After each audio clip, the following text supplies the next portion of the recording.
যেই বলেছে যিনারাই বলেছেন আমি খুবই কৃতজ্ঞ, কাজ এটাই আমার চেষ্টা থাকে সবসময় অ্যাজ এ অভিনেতা। আমি প্রথম থেকেই খুব অল্পতে কম স্যাটিসফাইড। অনেকে আছে, সেটাকে ছোট করছি না, যে একই চরিত্র বারবার করতে খুব এনজয় করে। আমার কাছে একই চরিত্র বারবার ভালো লাগে না, সেই জন্য আসলে ভ্যারিয়েশন আনার চেষ্টা করি সবসময় নিজের মধ্যে। যেই কারণে আসলে চক্রর হুমায়ুন এবং হুমায়ুন সিজন 1 থেকে সিজন 2 জামটা অনেক বড় একটা সুইচ ক্যারেক্টারের। এই তো আসলে কি বলবো, আমি রিয়েলি গ্ল্যাড যে আমার অভিনয় মানুষের পছন্দ হয়েছে এবং যখনই আমাকে দেখছে নতুনভাবে দেখছে, সেটা গ্রহণ করছে। I am really thankful to all of. চক্র টুর হুমায়ুন অথবা মামুন চরিত্রটা আমার জন্য আমার লাইফের টিল নাও সবচেয়ে কঠিন চরিত্র, এবং এই চরিত্রের প্রিপারেশন নিতে গিয়ে আমার অনেক দ্বিধাদ্বন্দ্বে পড়তে হয়েছে। অনেক রকম অ্যাক্টিং আছে, তার মধ্যে একটা খুব প্রচলিত ধরন হচ্ছে মেথড অ্যাক্টিং, যে ক্যারেক্টারের বাইরে ক্যামেরার বাইরেও বসবাস করা যাতে ক্যারেক্টারে থাকা যায়। সো হুমায়ুন হচ্ছে গিয়ে স্বয়ং শয়তান। সো ওকে নিয়ে আমি মেথড অ্যাক্টিং কী করবো আসলে আমি বুঝতে পারছিলাম না। আমি শয়তান হিসাবে এখন আমার বাসায় থাকা শুরু করব না কি করব। সো অনেক রকম দ্বিধাদ্বন্দ্বে পড়ে যাই। তারপর আসলে নিজে একটা ফর্মুলা বের করি। জিলানি ভাই বলছিলেন যে উনি আমাকে খেয়াল করেছেন একটা ক্যারেক্টার লাইনের ডায়েরি মেনটেন করি। সো আমি একটা ডায়েরি নিজের জন্য করে নিই যে আসলে হুমায়ুন কীভাবে কথা বলবে, কিভাবে হাত নাড়বে, মানুষের দিকে কিভাবে তাকাবে, কখন চোখের পলক ফেলবে। সো এটা একটা আমার মতো করে আমি ডিজাইন করি, এবং আলহামদুলিল্লাহ ইট কেম আউট সো ওয়েল যে দেখতে আসলেই ভয়ানক লাগছিল। একটা মজার স্মৃতি আমার কাছে মনে আছে যে আমি চেষ্টা করি নামাজ পড়ার। সো একটা খুব ভয়াবহ দৃশ্য হুমায়ুনের করার পর কাট হওয়ার পর আমি বলি যে আমার নামাজটা পড়তে হবে, তাড়াতাড়ি যাই। তো সেটে সবাই তখন হেসে ফেলেছিল যে স্বয়ং শয়তান যাচ্ছে নামাজ পড়তে। So but all the thanks to Almighty Allah, because উনি আমাকে এই চরিত্রটা করতে হেল্প করেছেন এবং সক্ষম হয়েছি আমি চরিত্রটা করতে। হ্যাঁ, যেরকম একটা নিজের কাছে শাই ফিল হওয়াটা খুবই নর্মাল ব্যাপার, বাট একটা কথা আছে যে when you are out of your comfort zone, তখনই আসলে নতুন কিছু করা সম্ভব। সো কমপ্লিটলি আমি আমার কমফোর্ট জোনের পুরোপুরি বাইরে গিয়ে আমি হুমায়ুন করার চেষ্টা করেছি। একটা সিন ছিল যেখানে 3টা জার্মান শেফার্ড ছিল, এবং এই 3টা জার্মান শেফার্ড আসলে খুবই টেমড না, ওরা আসলে কন্টিনিউয়াসলি চিল্লাচ্ছিল, এবং সিন্স ওদেরকে শুটিং জোনে নিয়ে আসা হয়েছে, ওরা আসলে বেশি ফ্রেন্ডলি থাকতে পারছিল না। তো সিনটাই ছিল যে আমি 3জনকে গিয়ে আমার হাতের মাধ্যমে আমি হাতে ইশারা দিব এবং ওরা 3জন ঠান্ডা হয়ে যাবে। সো এটা যে আমার অভিনয় করতে হবে, সেটার জন্য যতটুকু সাহস দরকার ছিল, সেই সাহসটা কোত্থেকে যেন ওই মুহূর্তে চলে আসে।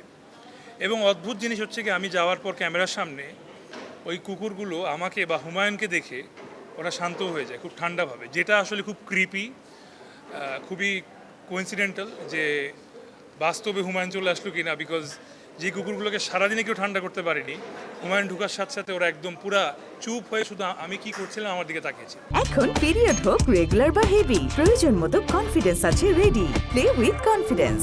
এই পুতুল নিয়ে শুধু কাজ করতে গিয়ে ভয় লাগেনি, এই পুতুলটা গত 3-4 দিন আমার বাসায় ছিল, এবং ও যেই রুমে ছিল সেই রুমে আমার অনেক বেশি চলাফেরা করা হয়, বিকজ ওটা আমার কস্টিউম রুম।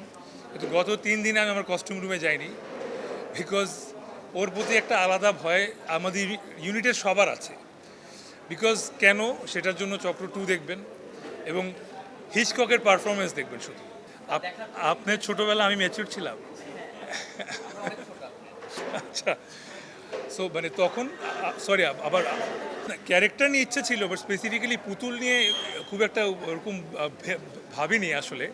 বাট যখনই ভিকি ভাই ইনপুট দিলেন যে ভাই আমাদের একটা ভেন্ট্রিলিকুইজমের বিষয় আছে, আমরা যদি একটা রিয়েল পুতুল পাই যেটা দেখতেও আসলে ভয়াবহ লাগবে, এটা আসলে খুব ভালো হয়। তো তখন আমার কাছে মনে হলো একদম বিকজ হ্যাঁ, ছোটোবেলা আমি কিছু মুভি দেখেছি যেখানে আসলে যদি বলি সবচেয়ে ভয়ানক পুতুল অ্যানাবেল, যে অ্যানাবেল যাকে নাকি হন্টেড বলা হয় রিয়েল লাইফেও, ওকে দেখলেও নাকি মানুষ, ওকে একটা মিউজিয়ামে রাখা হয়েছে, দেখতে গেলেও নাকি মানুষ হন্টেড হয়ে যায় বা মানুষ ভয় পায়, বা ইটস হন্টেড ডল।